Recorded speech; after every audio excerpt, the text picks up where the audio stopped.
Jnanakosha, Puranas, Introduction. सर्गच्च प्रतिसर्गच्च वंशो मन्वन्तराणि च वंशानुचरितं चैव पुराणं पञ्चलक्षणम्. Brahmanada Purana, Kamadahana, burning of Cupid.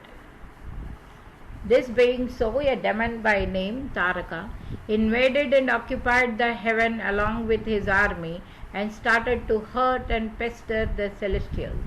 All of them approached Brahma for relief, who said, "The son born to Shiva and Parvati only can kill the demon. Hence you make such efforts that the marriage will be performed." Indra, the lord of the celestial, called for Mammoth, and Manmatha, Cupid, the god of love. He praised Cupid and asked him to see that Shiva's ascetic attitude was lessened and that he would start to love Parvati. Manmatha was exasperated by prizes and agreed to do as directed. Rati Devi, the spouse of Manmatha, came to know of his new assignment and tried her best to dissuade Cupid from embarking on the hazardous venture. In spite of it, Cupid proceeded to Shiva's abode, Sthanu Ashrama. There he suddenly created the alluring atmosphere of the spring season. The Pramatangas, the armies of the Shiva, were very much disturbed in their minds with their erotic feelings. Observing this, Nandi disciplined them. In the meantime, Cupid entered the abode of Shiva stealthily and saw Shiva seated in the state of ecstasy of meditation. The very sight of Shiva in the posture suddenly unnerved Cupid. At the same moment, Parvati came there.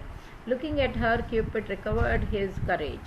While Parvati was getting up after bending low to prostrate to Shiva, her upper garment slipped a bit. Exactly at that moment, Manmatha aimed an arrow of lust on Shiva, whose mind was affected a bit. Observing this, Parvati felt a gush of joy inwardly. However, Shiva analyzed his feeling immediately and looked around to know why it happened so. Shiva saw Cupid hiding behind the bushes. At once Shiva's third eye opened and the fire rushing there from reduced Cupid to ashes. Parvati closed her eyes out of fear. By the time she opened her eyes in a moment, Shiva disappeared with all his attendants. Himavanta came there, consoled her and took her home. Rati Devi wept bitterly due to the death of her husband Manmatha. Vasanta, the god of spring, approached Rati Devi, consoled her and reminded her of the curse of Brahma to Manmatha.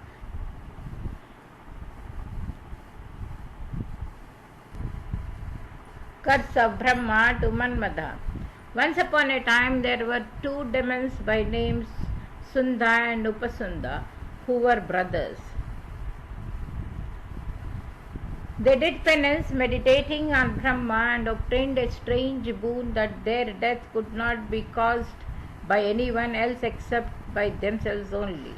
They were very much fond of one another. Hence they expected that no mutual harm would be possible.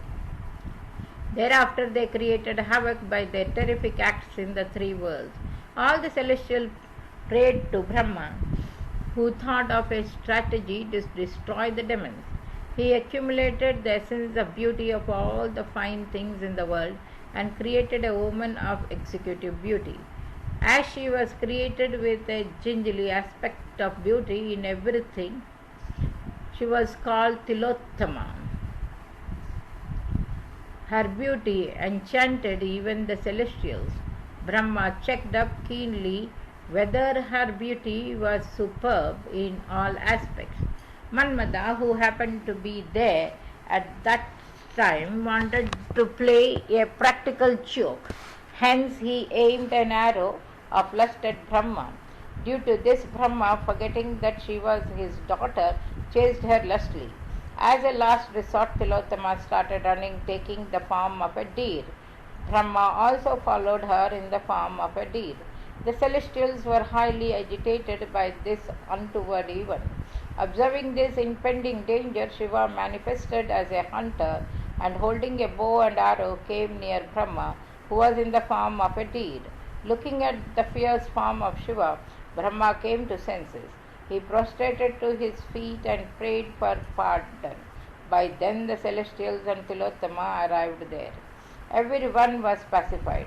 After taking Shiva's permission, the celestials sent Tilottama to meet Sunda and Upasunda. Looking at Tilottama going about in a garden, both Sunda and Upasunda competed to enjoy with her, and at last the demons killed one another. Tilottama returned to Brahma, who felt happy and sent her to the heaven with a permanent status as one of the Apsaras. After the entire affair was over, Brahma recollected what all had happened and sent for Manmadha and said, "You fellow, blinded by the power bestowed to you, how dare you aim your arrows at one and all, disregarding their age? Do you intend to destroy the code of righteousness? I am saved of grievous sin due to the timely arrival and protection of Shiva. Hence one day you will be burned to ashes by the fire of Shiva's third eye. Beware." Hearing the curse, Rati and Manmadha were frightened and prayed to Brahma for relief of the curse. Brahma regained his composure and said, "The Divine Mother will manifest as Lalita Devi. She will marry Shiva. After the marriage, she will revive Manmadha to life." After narrating the story, Vasanta, the god of spring season, consoled Rati Devi, saying, "Sister-in-law, it is a must for everyone, however great he is, to undergo the suffering of a curse. However, as predicted by Brahma, my brother Manmadha will be revived to life soon. Until then, he be bold and continue to pray to Lalita Devi." Rati Devi left the place and followed the advice. Birth of Bhandasura. At this point of time, Chitrakarma, the commander of one of the Rudra Ganas, one day started toying with the ash of the burnt Manmadha and prepared a doll out of it. He took this doll to Lord Shiva. Lord Shiva's intentions are indeed unfathomable. As soon as the doll neared Lord Shiva, it sprang to life, and the boy thus born prostrated before Lord Shiva and Chitrakarma. Chitrakarma was overwhelmed with joy. He gave the boy the Upadesha of Shata Rudriya mantra and asked him to undertake penance. When the penance reached the stage of fruition, Lord Shiva appeared before him. He asked Lord Shiva to grant him a special boon. "Anyone who fights against me should immediately lose half of his strength, and that strength should be added to my strength. None of the weapons of my opponent should be able to bind me," was his request. Immediately Lord Shiva granted the boon and added, "I am also bestowing on you the boon of ruling the kingdom for 60,000 years. After giving these boons, Lord Shiva disappeared. He became surprised and a bit apprehensive by the words of Lord Shiva, but soon he forgot it. Lord Brahma, who was witnessing all this, grew frustrated and swore, "Bhand," meaning shame. From then on he got the name Bhandha. Because of his qualities, he became an Asura and entered the domain of Asuras. This is how he got the name Bandasura. In the meantime, from the remnants of the ash of Manmadha,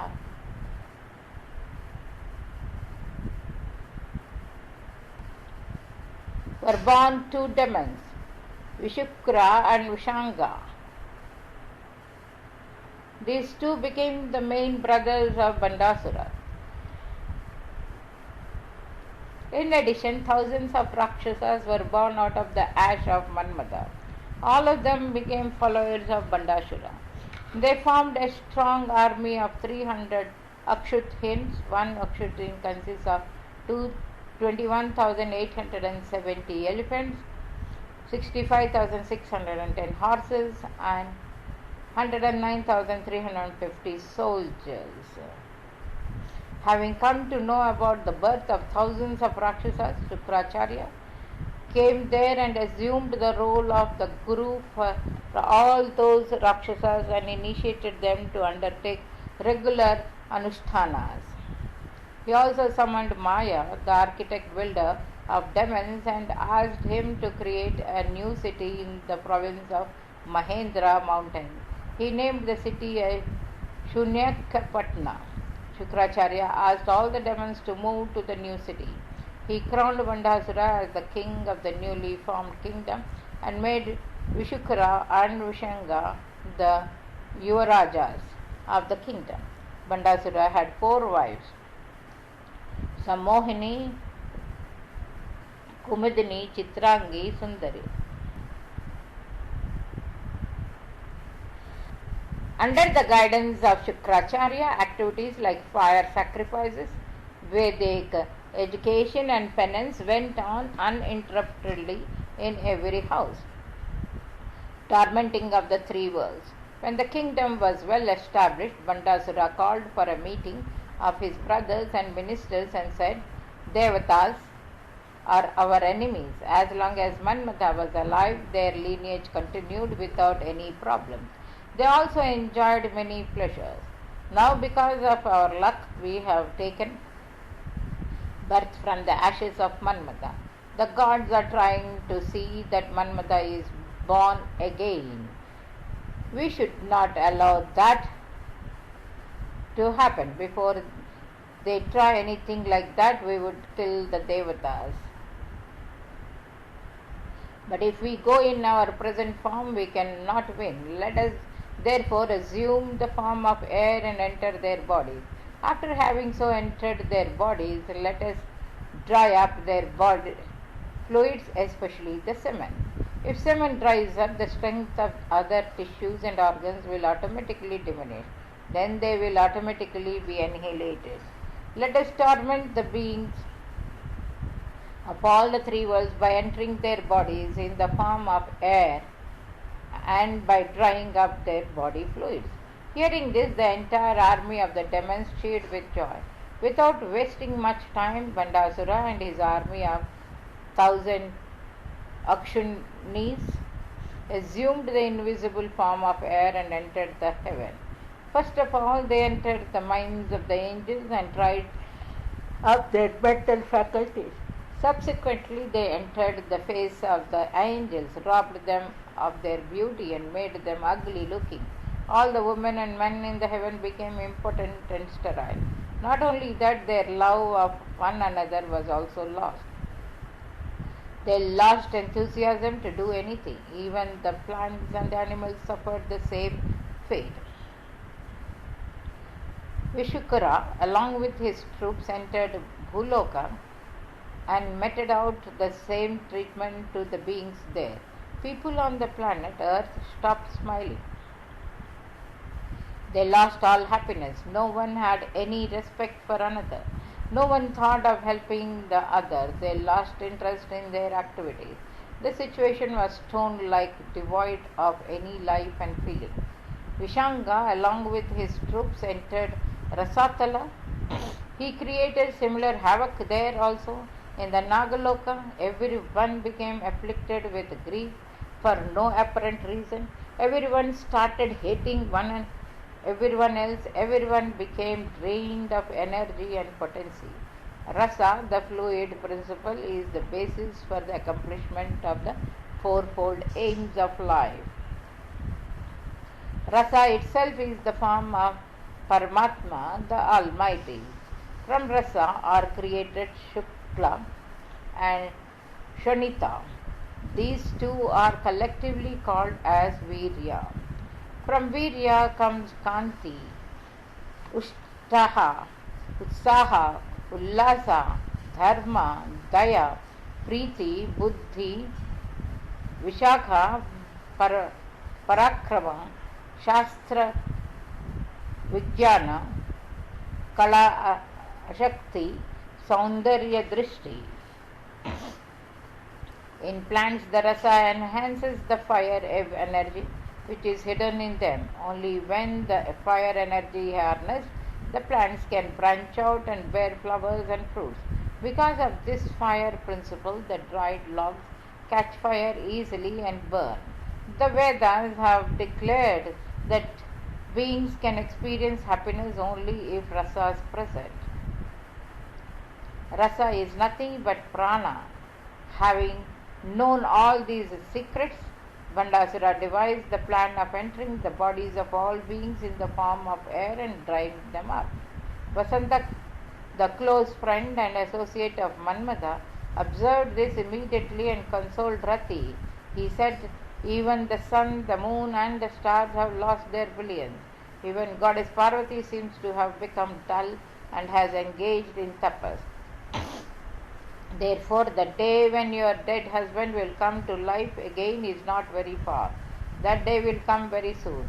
So stop grieving." On hearing this, Rati Devi prepared to undertake penance. In the heaven, all the devatas, including Brahma, could not comprehend what was going on and what had caused the situation. Not knowing the remedy for their hardship, they approached Lord Srihari.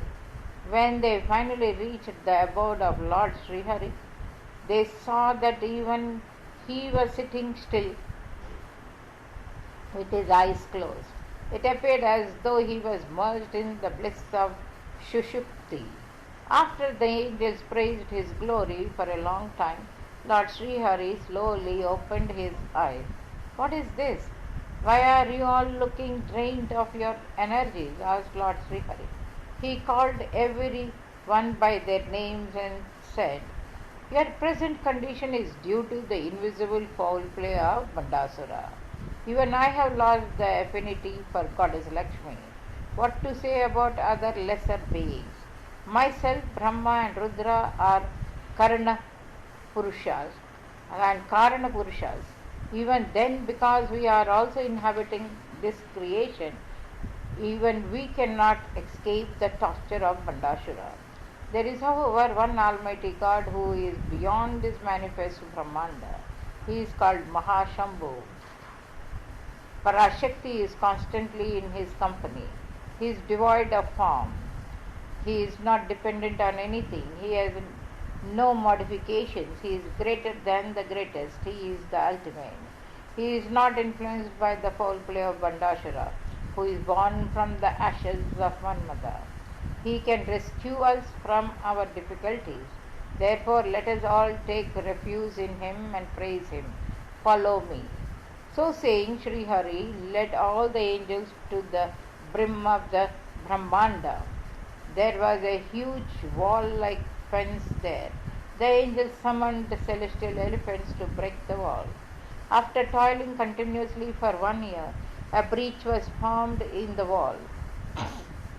After passing through the breach, they saw Chinmaya Akasha, which was Nirmalamba, Niranjana, and which was devoid of the 5 elements. They all stood in that Chaitanya Akasha and sang the glory of Mahashambhu, who was of the form of Chidakasha. Then Mahashambhu appeared before them. He was dark like clouds. He had 2 hands. He was holding a stula in one hand and a kapala in the other. He had 3 eyes. Parakshakti also appeared before him, and before them she was holding Akashamala and Akshayamala and Pustaka in her hand. She was bright and cool like the moon.